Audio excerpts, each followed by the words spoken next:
मैं ये बेड छोड़कर देखो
सच्चिदानंद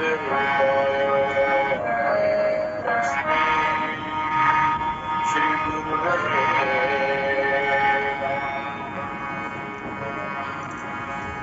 प्रणम्याय शिरसा देवं गौरीपुत्रं विनायकं भक्तावासं स्वने नित्यम् आयुष्यकामार्थसिद्धये ओम सर्वरूपमयी देवी सर्वं देवीमयं ततोऽहं विश्वं कान्तां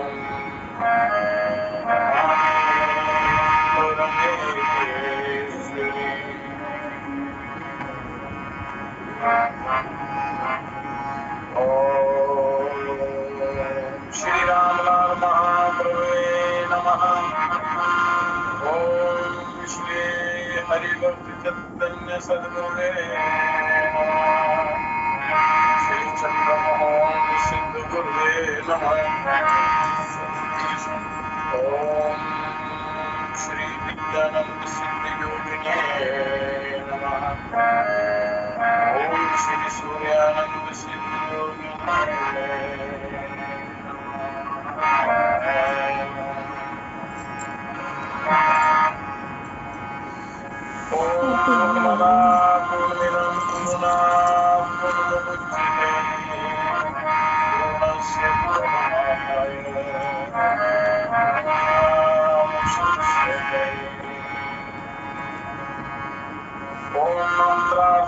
सफला संतो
जाल माया के याद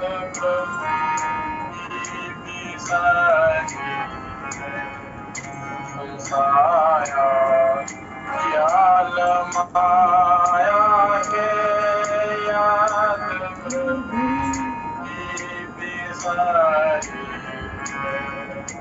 विनाशत संग के मेरे नहीं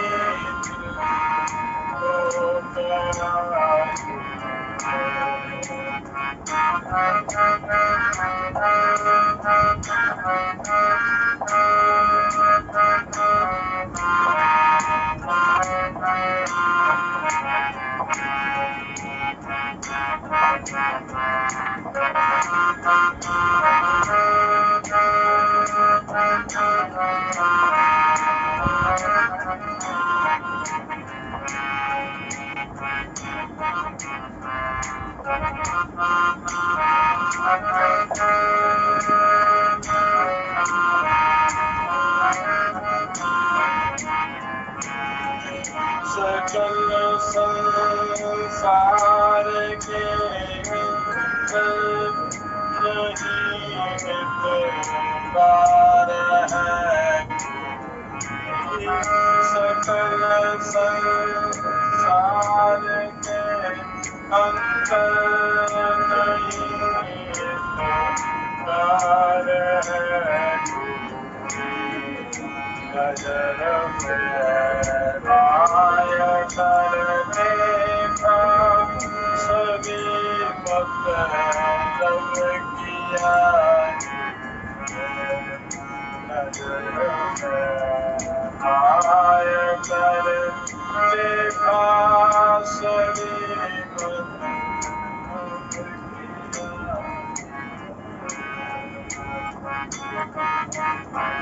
संग के मेरे नहीं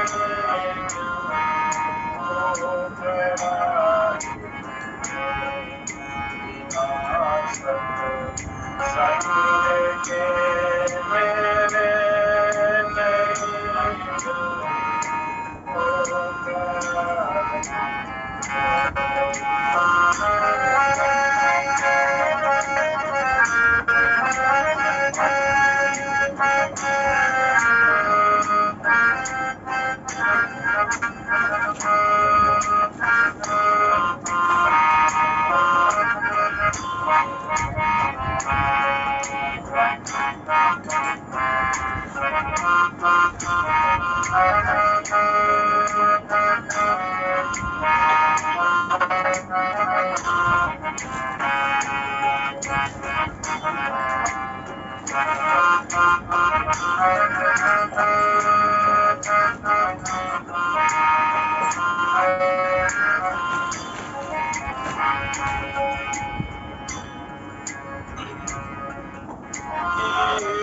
जब नेम तक पूजन विराती के धाम जब नेम तक पूजन विराती के धाम न जाना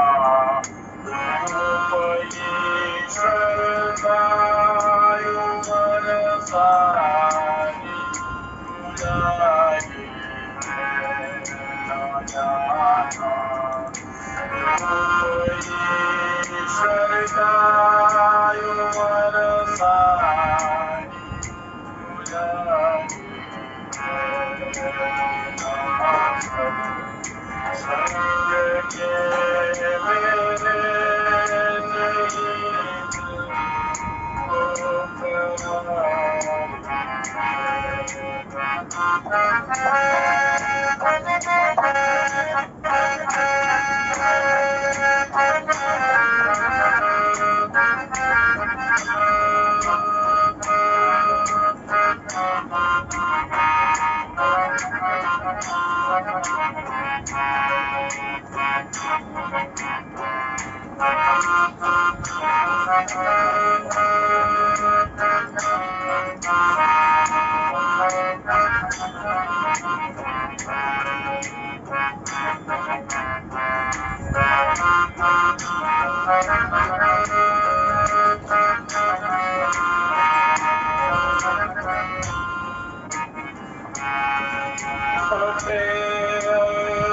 ज्ञान का पर्दा कटे सब कर्म के फटे ज्ञान का पर्दा कटे सब कर्म के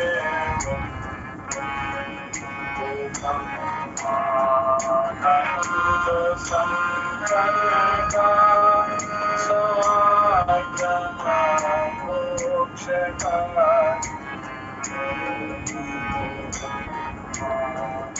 आनंद संकर का समागम मोक्ष का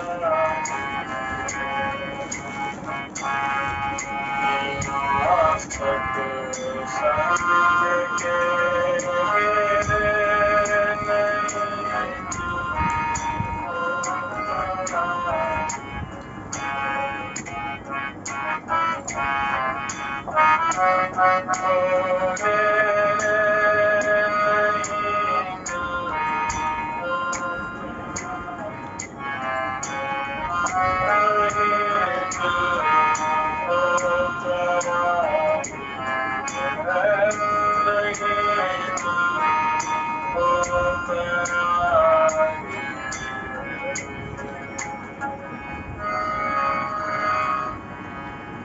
परम प्रिय धर्म प्रेमी बंधुओं, बिना सत्संग के मेरे नहीं दिल को करारी है। बिना सत्संग के उद्धार संभव नहीं, कल्याण संभव नहीं, सही रास्ता नहीं मिल सकता। जरा सी भी ढीला आप अपने मन को देते हैं या सत्संग से हटते हैं तो आपको विषय विकार घेर लेते हैं। रिश्ते, बंधु, मित्र, साथी मुंह में बांध लेते हैं, माया जाल की तरफ धकेलते हैं। तो इसलिए ये जीव कहता है कि बिना सत्संग के मेरे नहीं दिल को करारी है। शास्त्रों में लिखा है, मार्गदर्शन किया है, जगत के बीच में आया मनुष्य की देह को पाया, फसाया जाल माया के जाद प्रभु की किसारी।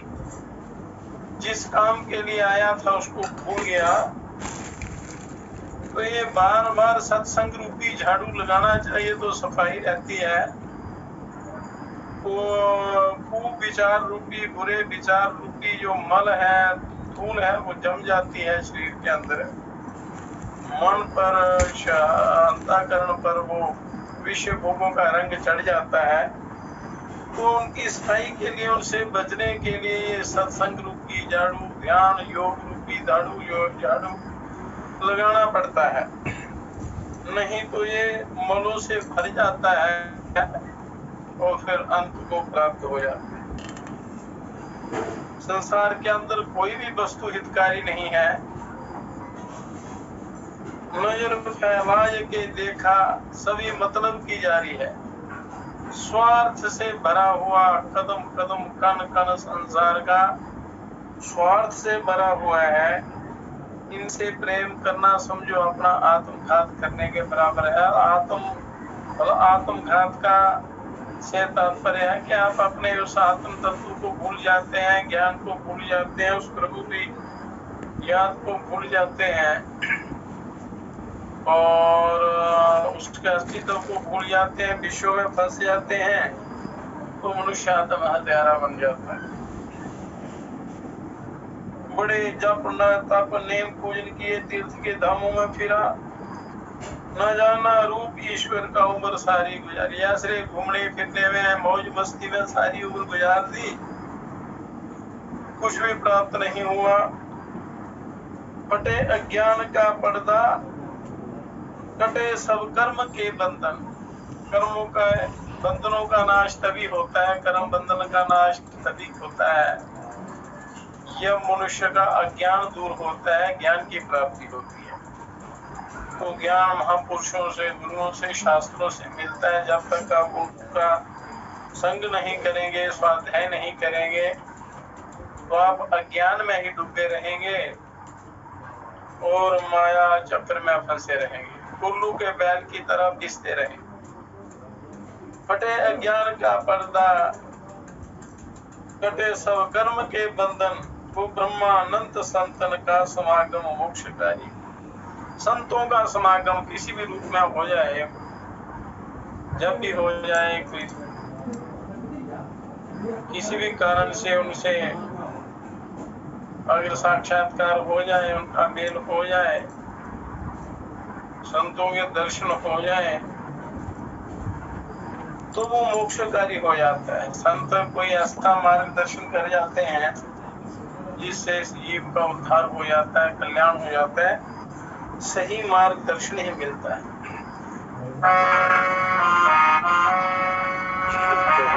संगत साधु की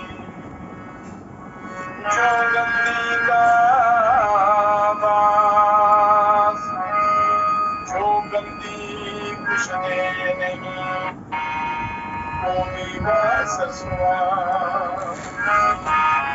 मेरा संगत साधु की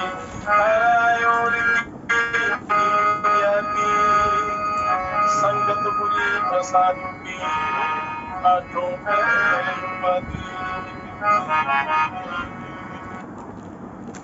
संतों की संगति सारे संतापों को हर लेती है, सारे दुखों का नाश करती है, कल्याण करती है, और दुष्टों की संगति पतन करती है। इसलिए बुरे व्यवहार करने वाले का कभी भी संग नहीं करना चाहिए, अच्छी संगति अपनानी चाहिए। तो शास्त्रों में बड़ा मार्गदर्शन किया है, बहुत ज्ञान भरा पड़ा है, उनका श्रवण करके अपना जीवन उसके अनुरूप बनाना चाहिए।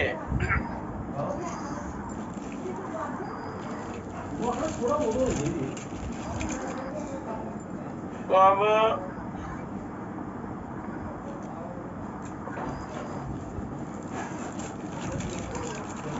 भक्ति के बिना, श्रद्धा प्रेम के बिना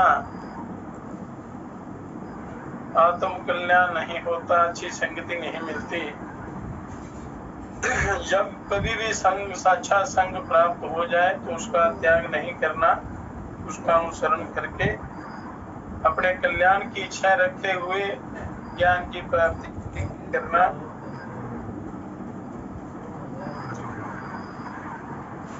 सर्वमय सर्वरूप करुणा सागर भगवान जीवों पर कृपा करके स्वयं ही उनको अपनाते हैं। और आपकी इच्छा तो होनी चाहिए, जिज्ञासा होनी चाहिए आत्म कल्याण की, तो परमात्मा अपना लेते हैं और उसको त्यागते नहीं हैं।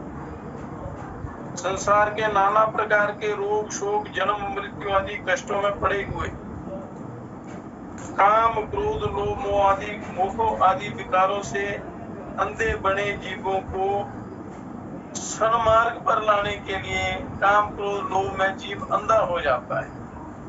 उसको अच्छे बुरे का ज्ञान नहीं रहता, उसके लिए कई प्रकार के और अनिष्ट कर बैठता है। काम, क्रोध, लोभ के मोहादि विकारों के वशीभूत होकर मनुष्य असत्य बोलता है, हिंसा करता है, पापाचार करता है, बेईमानी करता है, छल कपट करता है।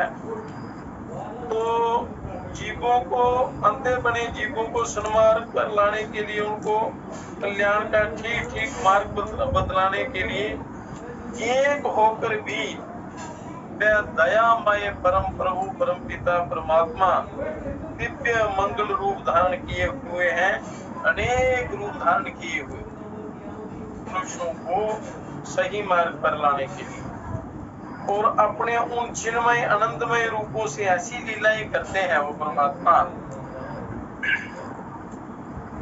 ये सब लीलाएं मनुष्यों के उद्धार के लिए है, कल्याण के लिए है। मनुष्य फिर भी नहीं समझता, फिर भी बुरे कर्मों की तरफ भागता रहता है।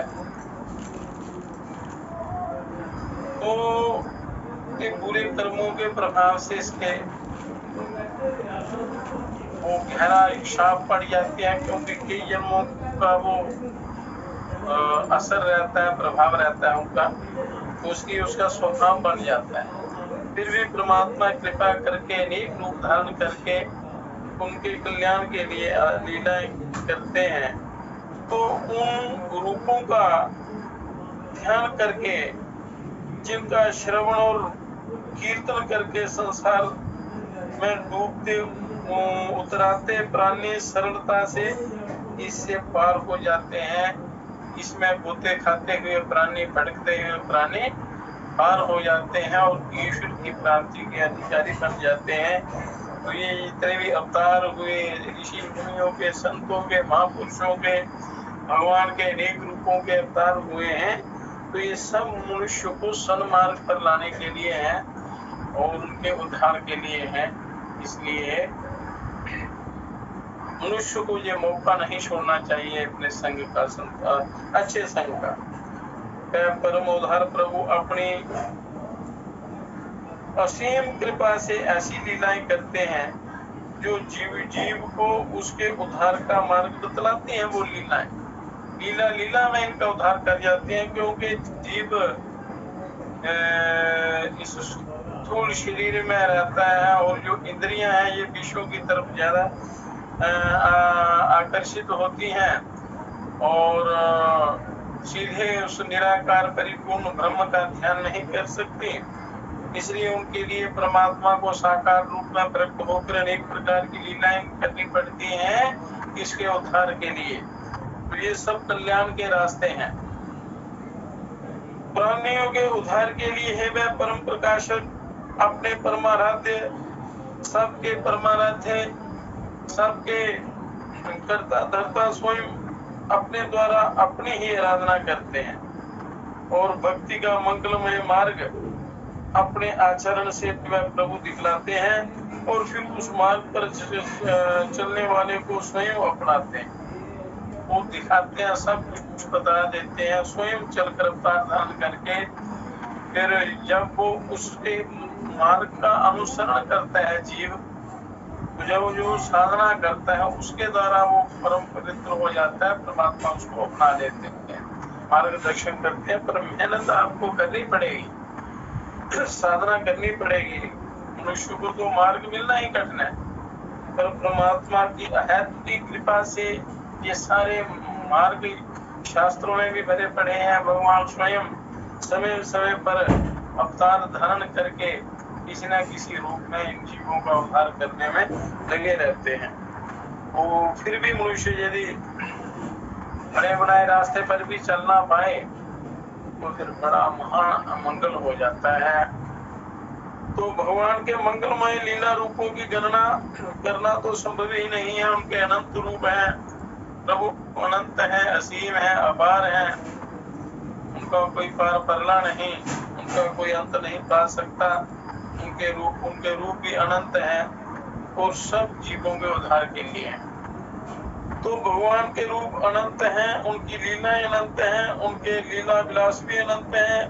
भगवान के सभी रूप परस्पर अभिन्न, एक तथा संपूर्ण दिव्य नित्य शक्तियों से युक्त है। भगवान के रूप तो है सब जीवों के उद्धार के लिए। और भगवान के अनंत नित्य चिन्मय रूपों में 5 रूप हमारे सामाजिक संस्कारों में प्रमुखता से पूजित होते हैं। उन परमात्मा परिपूर्ण ब्रह्म के 5 रूप, तो वो कौन से हैं रूप? भगवान नारायण जीवों के उद्धार के लिए ये रूप धारण करते हैं, और भगवान शिव, भगवती महाशक्ति भगवान सूर्य और भगवान गणपति। सूर्य तो प्रत्यक्ष देवता है, तो सबके सामने सबका रोज पालन करते हैं, सबको प्रकाश देते हैं, जीवन शक्ति देते हैं, प्राण शक्ति देते हैं सूर्य नारायण। तो इन पंच देवों में ये भगवान नारायण, भगवान शिव, भगवती महाशक्ति जगजननी जगदम्बा, भगवान सूर्य और भगवान गणपति, इनमें भी भगवान गणपति सभी आराधनाओं और मंगल कार्यों में प्रथम पूज्य माने जाते हैं गणपति जी। इसलिए कोई भी कार्य करना हो तो गणेश पूजन पहले करते हैं, गणेश जी का ध्यान करते हैं, या जब जो लोग ध्यान करते हैं तो मूलाधार में गणेश जी का स्थान है तो वहाँ उनका ध्यान किया जाता है, ध्यान करते हैं सारी साधनाओं से। चक्रों का भेदन करने से पहले तो सर्वप्रथम मूलाधार चक्र खोला जाता है ताकि कहीं कोई विघ्न ना पड़े, और ये विघ्न हरता और विघ्न हरता है, सारे मंगलों में करता है इस प्रकार। इसलिए महागणपति इन 5 महादेवों में पूज्य हैं। तो श्री गणेश जी के प्रथम पूज्य होने की अनेक कथाएं मिलती हैं कि उस परिपूर्ण ब्रह्म के इस गणेश रूप को प्रथम क्यों पूजा जाता है, दूसरे भी देता है। तो वे रुद्रगणों के अधिपति हैं, उनकी प्रथम पूजा करने से कार्य निर्विघ्न समाप्त होता है। जो रुद्रगण है, कुछ रुद्रगण पाताल में रहते हैं, कुछ पृथ्वी पर रहते हैं, कुछ अंतरिक्ष में रहते हैं। तो रुद्राष्टाध्याय में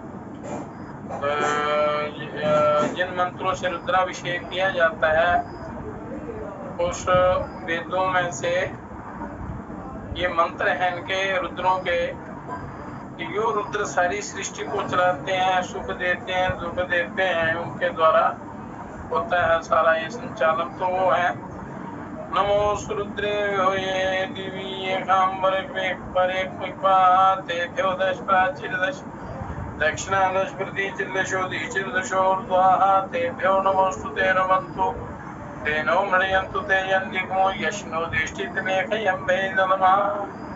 यो रुद्र गण जो पाताल में है वो हर प्रकार से सबकी रक्षा करें, पूर्व पश्चिम उत्तर दक्षिण ईशान अग्नि और नैऋत्य और वायव्य और कोण इत्यादि इन कोणों में हर प्रकार की दशों दिशाओं से रक्षा करें। आकाश में, पृथ्वी में, पर जो भी रुद्रगण है हमारी रक्षा करें हर प्रकार से। फिर दूसरा है ओम नमो रुद्रेभ्यो ये पृथिव्यां ये कामन्न मेघवाः तेभ्यो दश प्राचीर दश दक्षिणादश प्रतीचिर्दशो दीचिर्दशोर्ध्वाः तेभ्यो नमोस्तु ते नमन्तु ते मृण्यन्तु ते यन्दिको यश्नो दिष्टितमेकयं वेदनमः। जो पृथ्वी मंडल पर रुद्र है वो भी सबका कल्याण करें। जो अंतरिक्ष में है नमो रुद्रेभ्यो ये अंतरिक्ष ये कामरादिक्वाः तेभ्यो दश प्राचीर दश दक्षिणादश प्रतीचिर्दशो दीचिर्दशोर्ध्वाः तेभ्यो नमोस्तु ते नमन्तु ते मृण्यन्तु ते यन्दिको यश्नो दिष्टितमेकयं वेदनमः। वो समस्त तीनों प्रकार के रुद्र हमारी हर प्रकार से रक्षा करें। तो ये रुद्र जो हैं रुद्रों के अधिपति भगवान श्री गणेश जी हैं। इस कार्य में रुद्रगण कोई विघ्न उपस्थित नहीं करते, क्योंकि रुद्रगण सजा देते हैं अच्छे बुरे कर्मों की, बुरे कर्मों की, तो वो किसी प्रकार का विघ्न नहीं करते।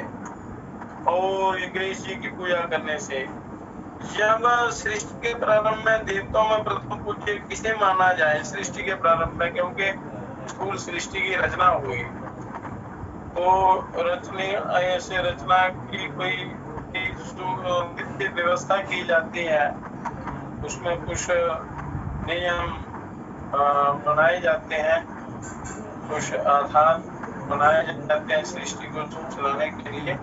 तो प्रथम पूज्य किसे माना जाए ये प्रश्न उठा, तब सब देवता ब्रह्मा जी के पास गए। उसी परिपूर्ण ब्रह्म के ये तीन रूप ब्रह्मा विष्णु महेश ये प्रकट होते हैं तीन रूपों में। वो वही उसी ब्रह्म की शक्ति तीनों रूपों में प्रकट होते हैं, महाकाली, महालक्ष्मी, महासरस्वती में। इसका भी शक्ति के रहस्य का भी आगे वर्णन होगा।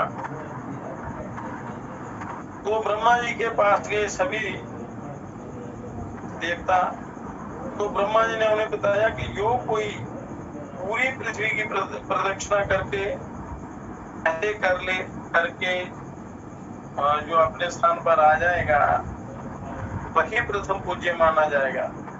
तो सब देवता अपने अपने वाहनों पर बैठकर प्रदक्षिणा के लिए चल पड़े। तो गणेश जी का शरीर स्थूल है, भारी है, और वे लंबोदर हैं, और उनका वाहन है चूहा। और देवताओं में अनेकों के वाहन पक्षी हैं जो बड़ी जल्दी तेज गति से परिक्रमा कर सकते हैं। कुछ रथ पर, कुछ अश्व पर या हाथी पर विराजते हैं। उन सब के साथ बड़ा गणेश जी कैसे दौड़ सकते थे? तो देव ऋषि नारद जी की सम्मति से गणेश जी ने भूमि पर राम ये भगवान का नाम लिखा, राम नाम लिखा, और उसकी साथ प्रदक्षिणा करके ब्रह्मा जी के पास पहुंच गए। बुद्धि युक्ति से मुक्ति होती है, और संत ऐसी युक्ति बताते हैं कि जिससे तत्काल करोड़ों जन्मों का सफर आप एक ही जन्म में कर सकते हैं, थोड़े ही समय में कर सकते हैं। ये युक्तियां महापुरुषों, गुरुओं और संतों के पास होती हैं। तो नारद जी ने गणेश जी को सलाह दी, और उन्होंने उस सलाह को, उस परामर्श को मानकर उसी के अनुसार ये कार्य करके भगवान राम का नाम लिखा और उसकी साथ परिक्रमाएं की और ब्रह्मा जी के पास पहुंच गए। तो सृष्टिकर्ता ब्रह्मा जी ने उन्हीं को प्रथम पूज्य बताया, क्योंकि राम नाम तो साक्षात श्री राम का स्वरूप है, और श्री राम के तो रोम रोम में कोटि कोटि ब्रह्मांड है, करोड़ों ब्रह्मांड है। ये तो एक ब्रह्मांड है, परंतु भगवान राम के नाम में ही करोड़ों ब्रह्मांड है। और श्री गणेश जी ने राम नाम की परिक्रमा करके समस्त ब्रह्मांडों की परिक्रमा कर ली थी। और ये योग युक्ति, ये रहस्य और ये महापुरुषों की युक्तियां, गुरुओं के जो युक्तियां होती हैं गुरुओं की, वो तत्काल कल्याण कर देते हैं। पल में कल्याण कैसे कर देते हैं? ऐसे ही दिव्य ज्ञान देकर। तो एक तो कथा ये है कि भगवान राम जी, गणेश जी को पहले पूजा जाता है। और एक कथा ऐसी भी है कि श्री गणेश जी ने भगवान शंकर और पार्वती जी की प्रदक्षिणा की। भगवान शंकर माता और पिता, उनके माता पिता थे, क्योंकि माता साक्षात क्षितिज तनु अर्थात माता साक्षात पृथ्वी रूप, तो पिता प्रजापति के स्वरूप है। माता और पिता का कभी अपमान नहीं करना चाहिए, उनका अनादर नहीं करना चाहिए, उनके आगे ऊंचा नहीं बोलना चाहिए, उनको गाली गलौज नहीं करना चाहिए, उनका सदा आदर सत्कार करना, क्योंकि माता साक्षात पृथ्वी रूप है, पिता प्रजापति के स्वरूप हैं, ईश्वर रूप ही हैं। तो कल्प वेद से तीनों ही कथाएं सत्य हैं, क्योंकि किसी कल्प में ये राम वाली कथा है, किसी कल्प में शिव पार्वती वाली कथा है, अलग अलग कल्प में अलग अलग इनके लीलाएं हैं, अलग अलग रूपों में इनकी लीलाएं होती हैं। इसलिए वो कई कल्पों की कथाएं जो हैं इसमें शास्त्रों में लिखी हुई है। तो श्री गणेश जी तो भगवान के ही स्वरूप हैं और नित्य हैं। उन्होंने इस प्रकार भगवान नाम की श्रेष्ठता तथा माता पिता की भक्ति का आदर्श स्थापित किया और बताया कि केवल शरीर के बल या दूसरे लौकिक साधनों से होने वाली सफलता झूठी है और उस पर विश्वास करने वाला कभी भी धोखा खा सकता है। जो संसारिक साधन है उन पर तो धोखा खा सकता है। कोई किसी प्रकार की भी सफलता चाहता है उसे भगवान का ही आश्रय लेना चाहिए, ईश्वर का आश्रय लेना चाहिए। उसकी पवित्र भावना, अपनी पवित्र भावना, उनके प्रति पवित्र भाव होना चाहिए, श्रद्धा प्रेम होनी चाहिए। तो मंगल मूर्ति गणेश जी की प्रथम पूजा सभी विघ्नों को दूर करते हैं और भगवान के चरणों की सब ओर से लगने का आदर्श भी उसी में है। जो गणेश जी की बड़ी विस्तृत कथाएं हैं, उनका उपनिषद है, गणेश गीता है, सभी मनन करने योग्य है। गणेश उपनिषद है, गणेश गीता है। इस प्रकार गणेश भी साक्षात परिपूर्ण ब्रह्म का ही रूप है और सृष्टि संचालन के लिए उनको इन्होंने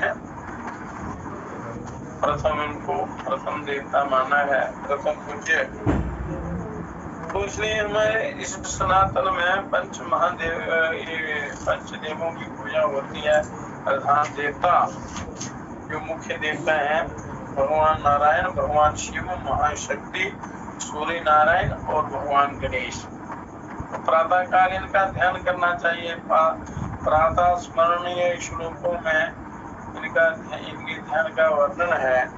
श्लोक जो नहीं बोल सकते तो मानसिक इनका ध्यान करें तो उससे भी कई गुना ज्यादा लाभ मिलता है। तो प्रातः काल उठते ही इन देवों का ध्यान करना चाहिए। तो ये गणेश जी भी ब्रह्म का ये रूप, गणेश का रूप भी परम कल्याण करने वाला है, सृष्टि के सारे जीवों को सुधारने वाला है और परमात्मा की प्राप्ति के मार्ग में सहायता करता है, विघ्नों को दूर करता है। अब भगवान शंकर,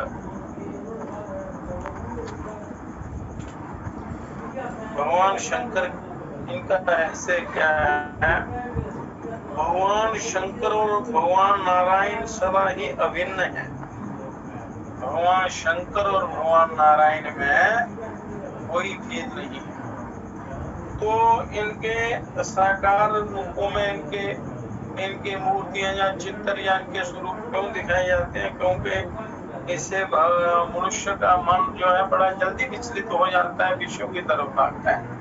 परंतु उस ब्रह्म के इन रूपों का यदि मनुष्य को इनका दृश्य सामने आए, स्वरूप सामने आए, उनके स्वरूप इतने दिव्य है कि इनको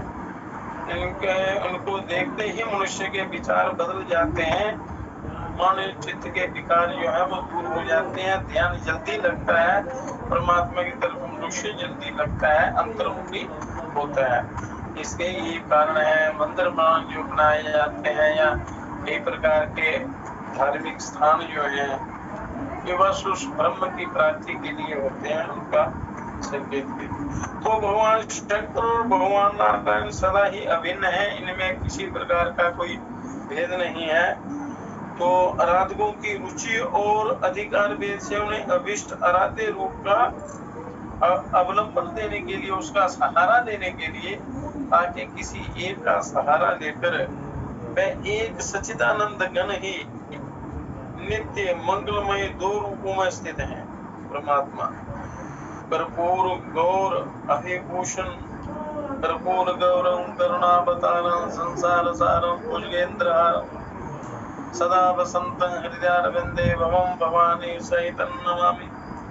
कर्पूर गौर अहिभूषण चरमाम्बरम विभूति भूषण गंगाधर चंद्रशेखर नीलकंठ मुंडमाली त्रिशूलधारी वृषवाहन उमानाथ और नभ जलंधर सुंदर रतन वर्ण भूषित पीतांबरधारी और श्री वत्स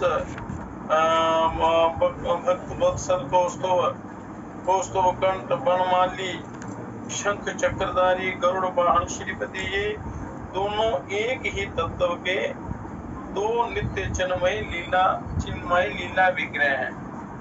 एक ही तत्व के लीला विग्रह हैं भगवान शंकर और नारायण, कोई भी जरा भेद नहीं, एक दूसरे की आराधना करते हैं। इनमें से किसी में भेद बुद्धि करने वाला किसी एक का आराधक हो तो वह अपनी भेद बुद्धि से अपने ही आराध्य का अपमान कर रहा है। कभी भी भेद बुद्धि नहीं रखनी। एक स्वरूप का ध्यान करते हैं तो समझना कि यही राम है, यही कृष्ण है, यही शिव है, यही सब कुछ है, सारी सृष्टि के कर्ता और ब्रह्म ही यही है। और वास्तव में जब आपका ध्यान लग जाएगा, अंतर्मुखी हो जाएंगे, तो आपको उनकी अभिन्नता का अनुभव हो जाएगा, आभास हो जाएगा। वो साधना करने पर होता है, तो ये उसे समझना चाहिए। तो भगवान श्री राम ने स्वयं कहा है कि शिव द्रोहो मम भक्त कहावा, सो नर सपने हूँ मोही न भावा। कि जो शिव का द्रोह करता है और मेरी भक्ति करता है, तो स्वप्न में भी वो मुझे नहीं पाता है, ना वो ये प्राप्त कर सकता है। वो मेरा भक्त नहीं है। जो शिव का भक्त है वो मेरा भक्त है, जो मेरा भक्त है वो शिव जी का भक्त है। इनमें कभी भी जरा भी भेद और संशय नहीं करना चाहिए। वो मन किसी का सिर नहीं होता। कोई अगर राम जी का करते हैं ध्यान, तो कृष्ण की लीलाएं पढ़ते हैं तो कृष्ण जी की तरफ ध्यान, जब शिव जी की पढ़ते हैं तो उनको छोड़कर शिव जी के में। तो शिव राम कृष्ण एक ही रूप है, नारायण, इनमें कोई भेद नहीं है। किसी एक रूप को लेकर यदि साधना करेंगे तो आपको परम ब्रह्म की प्राप्ति हो जाएगी, सारी समस्याएं दूर हो जाएंगी। तो इसलिए चित्त को कहीं एक जगह स्थिर करके उनका ध्यान करना है, और ध्यान करते करते जब आप समाधि तक पहुंचेंगे तो एक ही तत्व में आप एक ही तत्व को प्राप्त करेंगे। तीनों को एक ही उस रूप में पाएंगे, उस परम ब्रह्म के रूप में। तो सारे भेद, सारे संशय मिट जाएंगे। तो भगवान नारायण मर्यादा पुरुषोत्तम श्री राम और लीला पुरुषोत्तम श्री कृष्णचंद्र परम शैव है और शिव ही है। तो भगवान विष्णु ने शंकर जी की पूजा में 1000 कमल चढ़ाने का संकल्प किया, और जब उनमें एक कमल घट गया तब अपना कमल रूपी नेत्र ही चढ़ा दिया भगवान विष्णु जी ने, नारायण जी ने, भगवान विष्णु जी ने। कमल की कमी के कारण भगवान शिव जी के ऊपर उन्होंने अपने नेत्र निकाल कर चढ़ा दिया। तो भगवान श्री राम ने रामेश्वर लिंग की स्थापना की। श्री कृष्ण चंद्र जी ने भगवान शंकर की आराधना करके स्वामी कार्तिक को ही महारानी जामवती के पुत्र शाम के रूप में पाया। और इसी प्रकार भगवान शंकर परम वैष्णव है। भगवान राम कृष्ण नारायण परम शैव है, और भगवान शिव परम वैष्णव है। एक दूसरे की तपस्या करते हैं, आराधना करते हैं। तो 12 भागवताचार्यों में शंकर जी प्रमुख हैं, शंकर भगवान इनमें प्रमुख हैं। तो उन भोले बाबा को निरंतर राम नाम जाप तथा भगवान श्री हरि के चिंतन के अतिरिक्त और कोई काम नहीं है। वो सदा चिंतन करते रहते हैं। उसी चिंतन के बल से सारी असंख्य सृष्टियों का संचालन करते हैं, संहार करते हैं, पालन करते हैं। और अपने अभिमुक्त धाम काशीपुरी में मरने वाले हर प्राणी को राम इस तारक मंत्र का उपदेश मृत्यु क्षण में करके शंकर जी उसे मुक्त कर दिया करते हैं। तो राम भी उसी परिपूर्ण ब्रह्म का परम है। ये राम शिव कृष्ण वही ब्रह्म ही सब कुछ होकर ये लीलाएं कर रहे हैं। तो श्री वल्लभाचार्य वैष्णव संप्रदाय मूल में भगवान शंकर से ही प्रवर्तित हुआ है। ये शुद्ध द्वैत रूप और अनेक अन्य वैष्णव आराधना ग्रंथ और ऐसी उपासना परंपराएं जिनके आदि आचार्य भगवान शंकर जी हैं। अनेक प्रकार की उपासनाओं का वर्णन किया है ताकि मनुष्य अपनी रुचि के अनुसार उस साधना को करके एक ही उद्देश्य होना चाहिए, अपना आत्मोद्धार, आत्म कल्याण।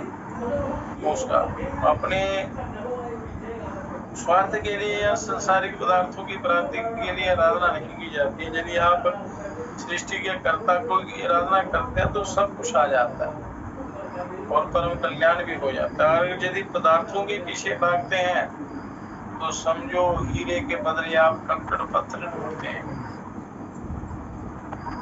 तो भगवान विष्णु और भगवान शंकर दोनों ही नित्य और चिन्मय हैं। और यदि किसी एक का आप ध्यान करते हैं तो ध्यान करते करते आपको उस ब्रह्म का भी साक्षात्कार हो जाएगा।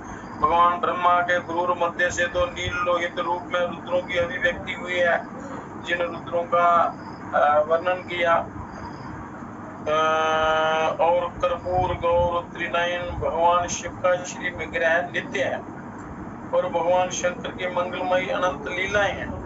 उनमें से उनका हलाहल पान तो लोक मंगल का मूल ही है।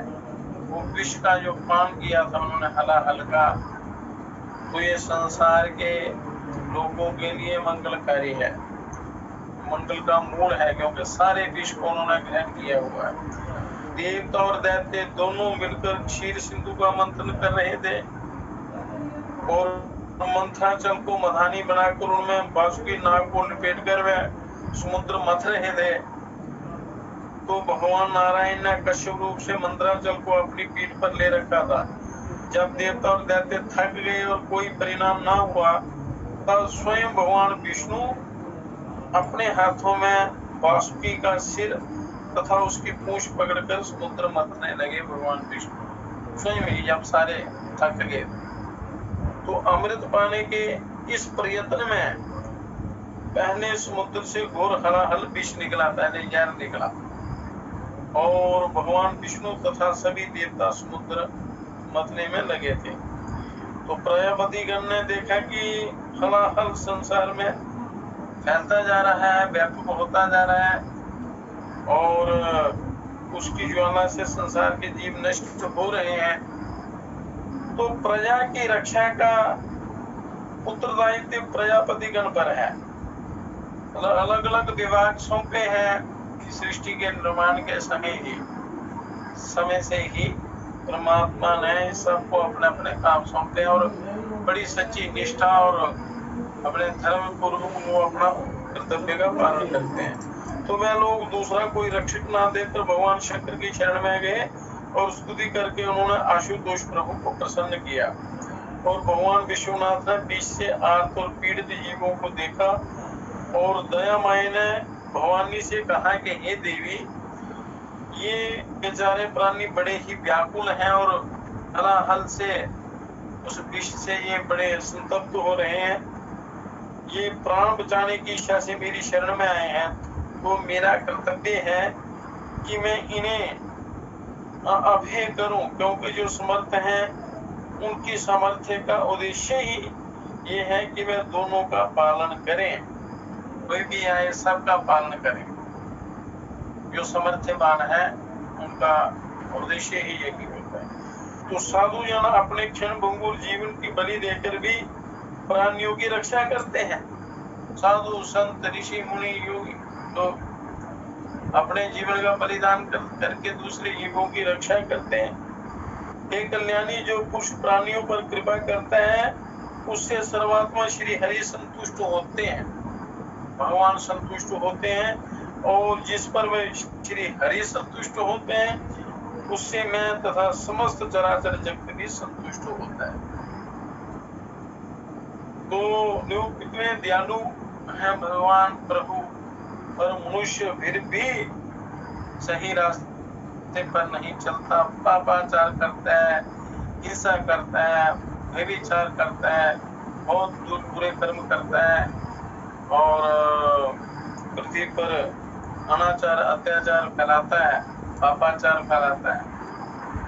और भगवान सदा कृपा करते हैं, दयालु हैं, पर जब मर्यादा के विरुद्ध काम हो जाता है तो फिर भगवान को अवतार धारण करके उनको समाप्त करना पड़ता है। महाशक्ति को अपने आराध्य की अनुकंपा में बाधा तो देनी नहीं थी।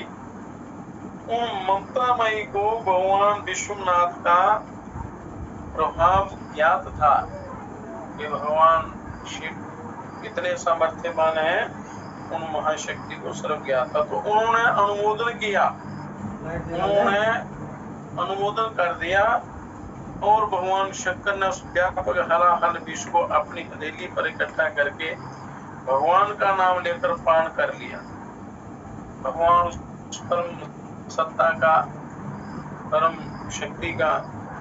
तो शंकर जी ने उस विश्व को अपने कंठ में रख लिया। इससे उनके कंठ का उज्जवल वर्ण नीला हो गया, इसलिए उन्हें भगवान को नीलकंठ कहते हैं। और भगवान शिव के कंठ की वह नीलिमा विश्व मंगल का उज्जवल पदक है और वह उन विश्वनाथ की मूर्तिमती कृपा ही है जो उनको भूषित करती है। अतः उन नीलकंठ प्रभु के पावन पद पंकज की महिमा अतुलनीय है। तो ये सभी देवता इन शिवों के उद्धार के लिए ही रूप धारण करते हैं। तो मनुष्य को चाहिए कि वो उनकी आज्ञा अनुसार अपना जीवन बनाए, पवित्र बनाए, अपना जीवन सफल बनाए, उस ईश्वर की आराधना करे और वेद शास्त्र पुराण इतिहास और तंत्र भगवान शंकर की महिमा गौरव गरिमा विविध लीला तथा उनके विविध उपदेशों और उनकी बतलाई हुई असंख्य साधन प्रणालियों से भरे पड़े। जितने भी ये योग मार्ग हैं, जितनी विधियां युक्तियां हैं, यज्ञ कर्म है, अनुष्ठान है, उपासनाएं हैं, ध्यान साधनाएं हैं, तो ये सब उनके द्वारा भरे पड़े हैं वेदों शास्त्रों में। तो पद्म पुराण में उन्होंने एक जगह भगवान के गुण लीला रसिक देवऋषि नारद जी से श्री राधा कृष्ण की उपासना, उनके स्वरूप और मंत्रादि के विषय में बड़े रहस्य और महत्व की बातें बतलाई हुई हैं। और यहाँ भक्ति साधकों के लाभार्थ उनमें से कुछ दृष्टांत दिए जाते हैं। तो शंकर जी कहते हैं श्री कृष्ण के मंत्र चिंतामणि नामक दो अत्युत्तम मंत्र हैं, एक षोडशाक्षर है और दूसरा दशाक्षर है। भगवान ये सभी देवता एक दूसरे की उपासना करते हैं, साधना करते हैं, इनमें कोई भेदभाव नहीं है, पर मनुष्य इनमें भेदभाव करते हैं तो अपना ही बदल करते हैं। या परमात्मा कह रहे हैं कि उनमें कोई किसी प्रकार का भेदभाव नहीं है, उसी परिपूर्ण ब्रह्म के वो रूप है। किसी एक रूप का आप ध्यान करेंगे तो आप कहीं पहुंचेंगे, किसी लक्ष्य को प्राप्त करेंगे, कर सकते हैं। पर अज्ञान के कारण मनुष्य उस संदेह में, संशय में, भेदभाव में अपना जीवन बर्बाद कर देता है। तो जो मंत्र बताए हैं वो क्या है? षोडशाक्षर मंत्र है गोपी जन बल्लभ चरणान शरणम प्रपद्ये, और दशाक्षर मंत्र है नमो गोपी जन बल्लभाभ्याम, नमो गोपी जन बल्लभाभ्याम, नमो गोपी जन बल्लभाभ्याम। ये दशाक्षर मंत्र है। और गोपी जन बल्लभ चरणान शरणम प्रपद्ये, ये षोडशाक्षर मंत्र है, 16 अक्षर का मंत्र है। तो ये भगवान ने बताया। तो इन मंत्रों के अधिकारी सभी वर्णों के, सभी आश्रमों के और सभी जातियों के वह स्त्री पुरुष हैं जिनकी सर्वेश्वर भगवान श्री कृष्ण में भक्ति है। भक्तिर भवे देशां कृष्णे सर्वेश्वरेश्वरे, सर्वेश्वरेश्वर है, ईश्वरों के भी ईश्वर परमात्मा। तो श्री कृष्ण भक्ति से रहित याज्ञिक, दानशील, तांत्रिक, सत्यवादी, वेद वेदांग पारग, कुलीन, तपस्वी, व्रती और ब्रह्मनिष्ठ कोई भी इनके अधिकारी नहीं है। और इसलिए ये मंत्र श्री कृष्ण के अभक्त, कृतगण, दुराभिमानी और श्रद्धा रहित मनुष्य को नहीं बदलाने चाहिए। और दंभ, लोभ, काम और क्रोध आदि से रहित, मतलब काम, क्रोध, लोभ, मोह, दंभ आदि से रहित श्री कृष्ण के अनन्य भक्त को ही ये मंत्र फलित होते हैं। पर किसी भी प्रकार का आपके अंदर विकार नहीं होना चाहिए। जिसके अंदर विकार नहीं है वही साधना करने पर लाभ प्राप्त कर सकता है। और इसका यथा विधि न्यास करके श्री कृष्ण की पूजा ध्यान या मानसिक करें, पंचोपचार, दशोपचार, षोडशोपचार या मानसिक ही पूजा करें, फिर उनका ध्यान करें। तो उनके ध्यान का वर्णन कल करेंगे। आगे एक उपनिषद प्रारंभ करेंगे, दूसरा मुक्ति को उपनिषद।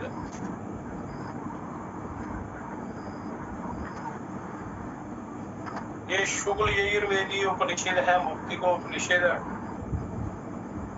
ओम पूर्णमदः पूर्णमिदं पूर्णात् पूर्णमुदच्यते पूर्णस्य पूर्णमादाय पूर्णमेवावशिष्यते। ओम शांति शांति शांति। 3 बार शांति शांति शांति इसलिए बोला जाता है। आदि देविक, आदि भौतिक, आध्यात्मिक तीनों प्रकार की शांति हो, उससे शांति हो। और 3 बार बोलने से वो चीज पक्की हो जाती है, दृढ़ हो जाती है, सत्य मानी जाती है। श्री राम और हनुमान का संवाद, वेदांत की महिमा जिसकी कथा चल रही है, भगवान राम और हनुमान का संवाद है। और वेदांत की महिमा है, मुक्ति के भेद हैं। 108 उपनिषदों की नामावली तथा वेदों के अनुसार विभाग, उपनिषदों के पाठ का महत्व तथा उनके श्रवण के अधिकारी कौन कौन है, किसको सुनाना चाहिए, इनके अधिकारी कौन है। तो मनुष्य को अधिकारी बनना चाहिए, अधिकारी बनने का यत्न करना चाहिए। जैसे आप समय निकाल कर ये सत्संग करते हैं, सुनते हैं,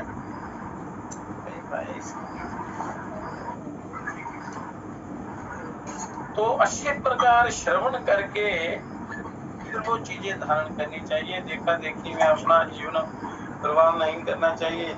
तो बहुत थोड़ा समय होता है, अल्प आयु है मनुष्य, तो उस आयु में आपने अपना उद्धार करना है, अपना कल्याण करना है। जो जो जो परम उद्देश्य है, प्राप्ति करनी है, वो समय भी हम व्यर्थ की बातों में या व्यर्थ के कामों में, हंसी मजाक में या व्यर्थ के विषय विकारों में बर्बाद कर देते हैं। तो फिर इतना अमूल्य अनमोल जीवन ऐसे बर्बाद कर देते। अपने जीवन का महत्व का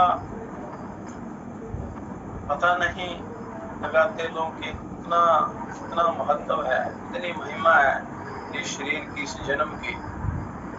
और समय भी आपके हाथ पास है, तो जितना समय है तो ज्यादातर उस कल्याण में लगाना चाहिए। पर लोग ज्यादा भौतिक बात में फंसकर अपने आप को फंसा देते हैं, फिर दुखी होते हैं। तो भगवान ओम श्री रामचंद्र जी अयोध्यापुरी में रमणीय रत्न मंडप के बीच सीता, भरत, लक्ष्मण, शत्रुघ्न आदि से समन्वित होकर रत्न सिंहासन पर आसीन थे। इनका भी वैज्ञानिक और आध्यात्मिक जो रहस्य है वो भी बताएंगे। सनक सनंद आदि मुनिगण, वशिष्ठ आदि गुरुजन तथा शुकादि अन्य भागवत रात दिन उसका स्तवन करते रहते थे।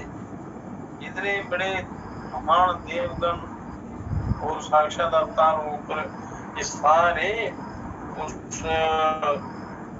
उसका स्तवन करते रहते थे, प्रभु का चिंतन करते रहते, शास्त्रों का स्वाध्याय करते रहते थे। तो सर्वांतर्यामी और निर्विकार श्री रामचंद्र जी एक समय अपने स्वरूप ध्यान में रत होकर समाधिस्थ हो रहे थे, समाधि में बैठ रहे थे योग ध्यान में। तो उनकी समाधि टूटने पर श्री हनुमान जी ने भक्ति पूर्वक सुनने की इच्छा से स्तवन करते हुए श्री रामचंद्र जी से पूछा कि हे श्री राम जी, हे मेरे प्रभु, आप परमात्मा हैं, सत्य चित और आनंद स्वरूप परम ब्रह्म के अवतार हैं, पूर्ण अवतार हैं परम ब्रह्म के भगवान राम और श्री कृष्ण। हे रघुवर, इस अवसर पर मैं आपको बारंबार प्रणाम करता हूँ। हे श्री राम जी, मैं आपके यथार्थ स्वरूप को जानना चाहता हूँ, जो मुक्ति प्रदान करने वाला है, जिससे मैं अनायास सहज में ही संसार बंधन से छूट जाऊं। तो भगवान राम जी के साथ ही उनके हर समय उनके साथ रहते थे परिपूर्ण ब्रह्म के। फिर भी वो उनको ये जिज्ञासा प्रकट कर रहे हैं कि प्रभु मुझे संसार सागर से, संसार बंधन से छूटने का कोई उपाय बताइए, ज्ञान दीजिए। हे राम जी, कृपा करके मुझसे उसका वर्णन कीजिए जिससे मैं मुक्त हो जाऊं, मैं मुक्त हो जाऊं, मेरा जन्म मरण कट जाए। तो श्री रामचंद्र जी ने कहा कि हे महाबलशाली हनुमान, तुमने अच्छा प्रश्न किया है। मैं तत्व की बात कहता हूँ, सुनो। स्वयं ब्रह्म थे भगवान राम। मेरा स्वरूप वेदांत में अच्छी प्रकार से वर्णित है। वेदांत में, उपनिषदों में उनका स्वरूप बड़ा विस्तृत रूप से वर्णित है। भगवान कहते हैं, अतएव तुम वेदांत शास्त्र का आश्रय लो, वेदांत शास्त्र पढ़ो, सुनो, श्रवण करो, जो आप ये सुन रहे हैं। ये भगवान राम जी ने हनुमान जी को कहा पूछने पर। तो श्री हनुमान जी ने पूछा कि हे रघुवंश में श्रेष्ठ श्री राम जी, हे साक्षात परिपूर्ण ब्रह्म, वेदांत किसे कहते हैं और उसकी स्थिति कहाँ है? वेदांत क्या है, उसकी स्थिति कहाँ है, ये किसे कहते हैं, मुझे बताएं। श्री राम जी ने कहा कि हनुमान जी सुनो, मैं तुम्हें अविलंब वेदांत की स्थिति बताता हूँ। मुझ विष्णु के निश्वास से सुविस्तृत चारों वेद पैदा उत्पन्न हुए। निश्वास से जो निश्वास लेते हैं, भगवान श्वास बाहर निकालते हैं। तीनों में तेल की भांति वेदों में वेदांत सुप्रतिष्ठ है। वेदों में ही वेदांत रहता है, जैसे तीनों में तेल रहता है वैसे वेदों में ये वेदांत है। वेदों का सार वेदांत है, ये उपनिषद है। तो जैसे तीनों के प्रेरणे पर उनसे तेल निकलता है, या दही को मथने पर ही उससे घी निकलता है, साधना करने के पर ही, तो उसी प्रकार वेदों का अच्छी प्रकार स्वाध्याय करके, मनन करके, चिंतन करके उनमें से ये वेदांत निकलता है।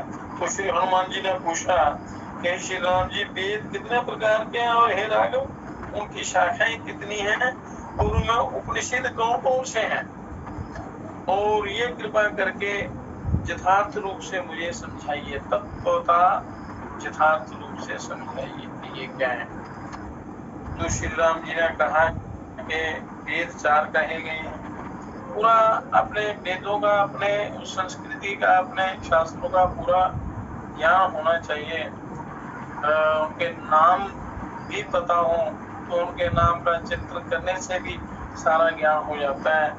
कहते हैं कि ऋग्वेद, यजुर्वेद, सामवेद और अथर्ववेद, ये 4 वेद हैं। एक ही वेद के 4 विभाग किए हैं, 4 भाग किए हुए हैं, और उन चारों की अनेकों शाखाएं हैं, और उन शाखाओं के उपनिषद भी अनेकों हैं, अनेकों हैं। ऋग्वेद की 21 शाखाएं हैं। प्रवर्तन यजुर्वेद की 109 शाखाएं हैं, ऋग्वेद की 21 शाखाएं हैं। ये पूरा ध्यान रखना चाहिए।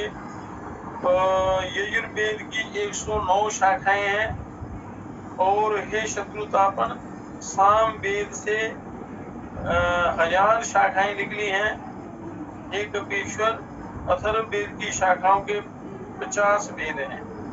एक एक शाखा की एक एक उपनिषद मानी गई, एक एक शाखा की एक एक उपनिषद बनी है। उस एक एक शाखा से जो उसका निचोड़ है, जो सार रूप है, वो उपनिषद मानी गई है। जो व्यक्ति उन उपनिषदों के एक भी मंत्र का भक्ति पूर्वक पाठ करता है या उसका श्रवण करता है तो वह व्यक्ति मुनियों के लिए भी दुर्लभ मेरी सायुज्य मुक्ति प्राप्त करता है। तो जो दिन रात सुनते रहते हैं तो उनका तो कल्याण निश्चित है, अवश्य में होगा। तो हनुमान जी ने पुनः कहा कि हे श्री राम जी, हे प्रभु, कोई मुनि श्रेष्ठ कहते हैं कि मुक्ति एक ही प्रकार की होती है और कुछ मुनिगण कहते हैं कि तुम्हारा नाम स्मरण करने से मुक्ति होती है, आपका नाम स्मरण करने से मुक्ति होती है।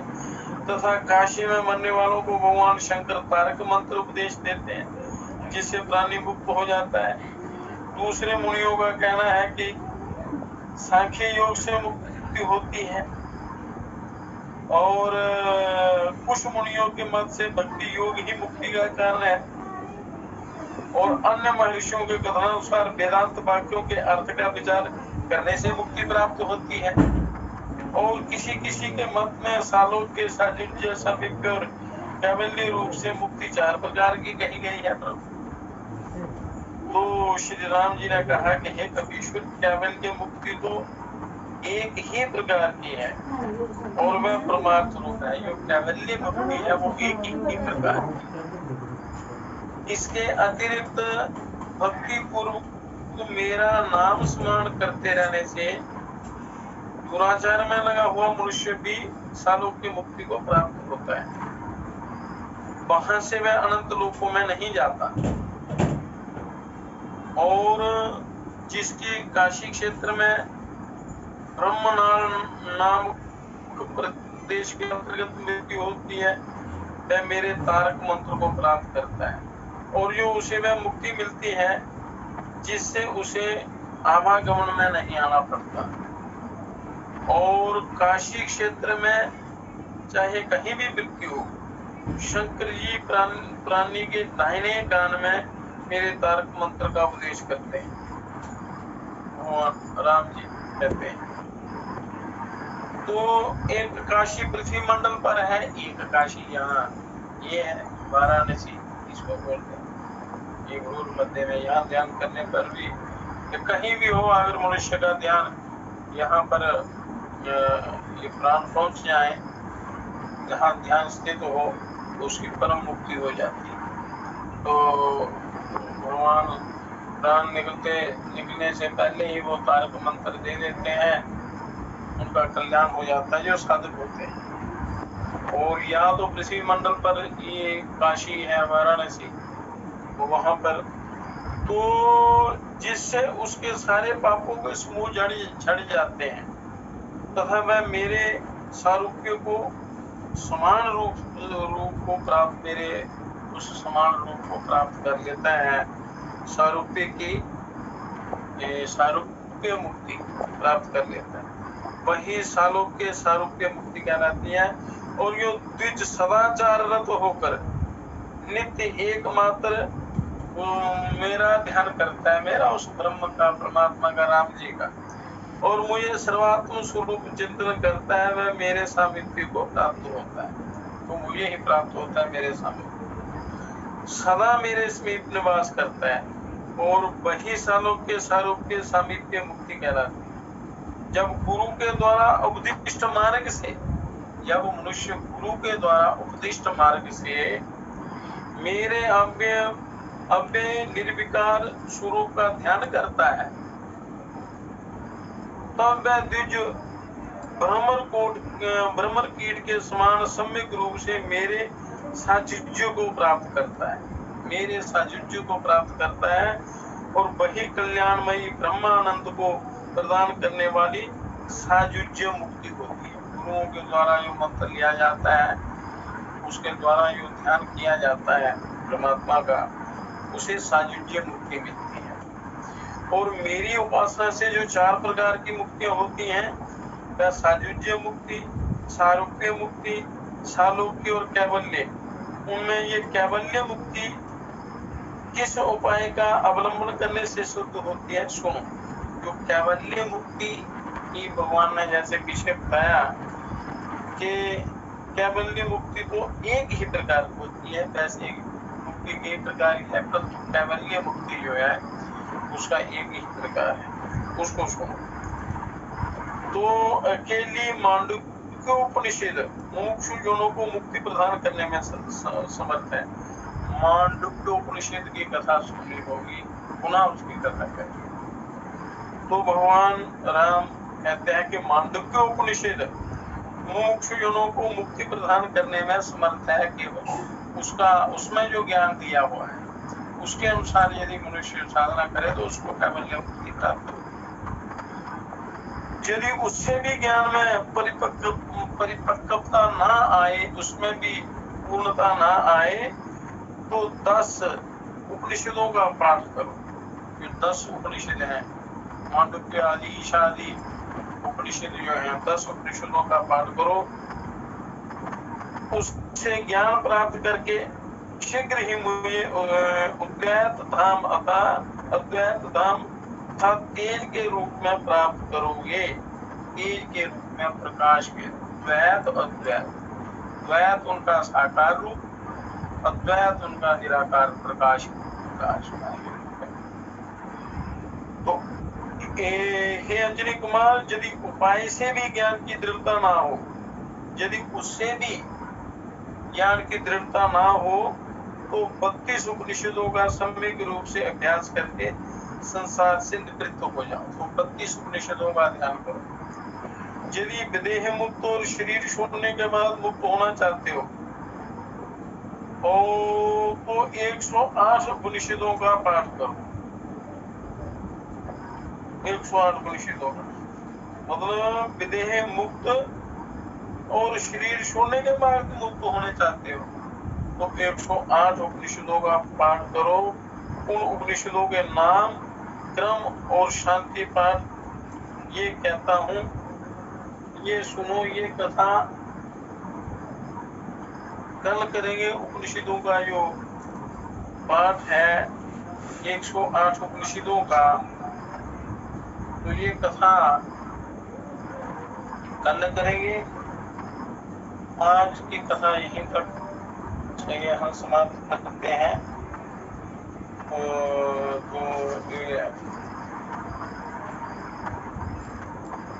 तो कहने का तात्पर्य ये है कि मनुष्य को यत्न करना चाहिए अपने उद्धार के लिए। परमात्मा ने सब कुछ बताया हुआ है।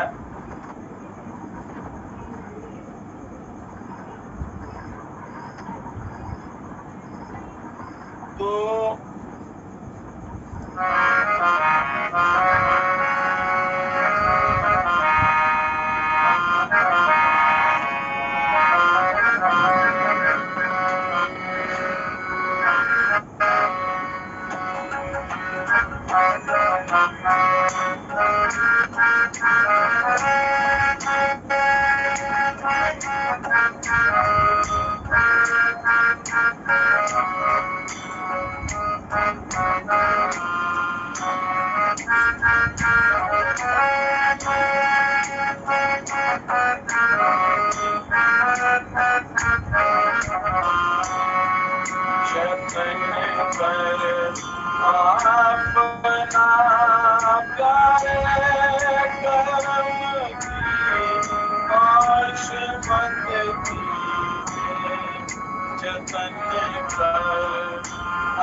जतन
इसलिए अभ्यास करना पड़ता है, जतन करना पड़ता है।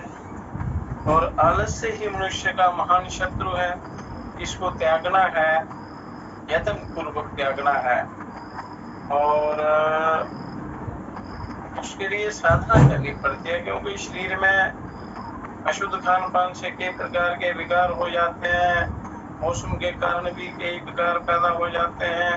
तो मनुष्य को अपने शरीर को कैसे चलाना है, कैसे स्वस्थ रखना है, इस प्रकार की साधना करनी है। तो एक ही साधना सबके लिए नहीं होती, अलग अलग शरीरों के अलग अलग स्वभाव, अलग अलग प्रकृति होती है, अलग अलग सामर्थ्य होता है। तो उसी के अनुरूप आपने साधना करते हुए आगे कल्याण के पथ पर आपने बढ़ना है।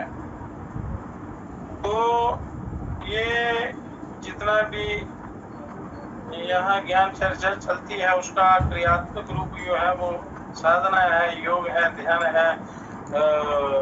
जिसकी जैसी रुचि है उसके अनुसार वो कर सकते हैं। सारे आसन सबके लिए नहीं होते, शरीर के अनुरूप आपको जो सरलता से कर सकते हैं वो साधना करें। तो ये साधना बड़ी बरसात के बाद शीघ्र ही यहाँ ये कैंप चलेंगे। तो मनुष्य की शरीर की प्रकृति, उसकी रुचि और उसके सारे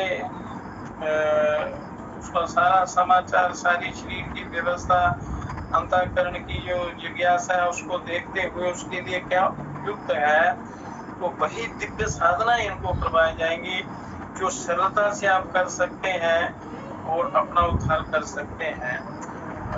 इसलिए ये आप वो बिना किए कुछ नहीं होगा, तो एक बार जरूर सीख कर फिर उसका अभ्यास घर में करते रहें, तो निश्चित रूप से आपको लाभ होगा, कल्याण होगा। अब यही विराम लेते हैं अपने कार्यक्रम को।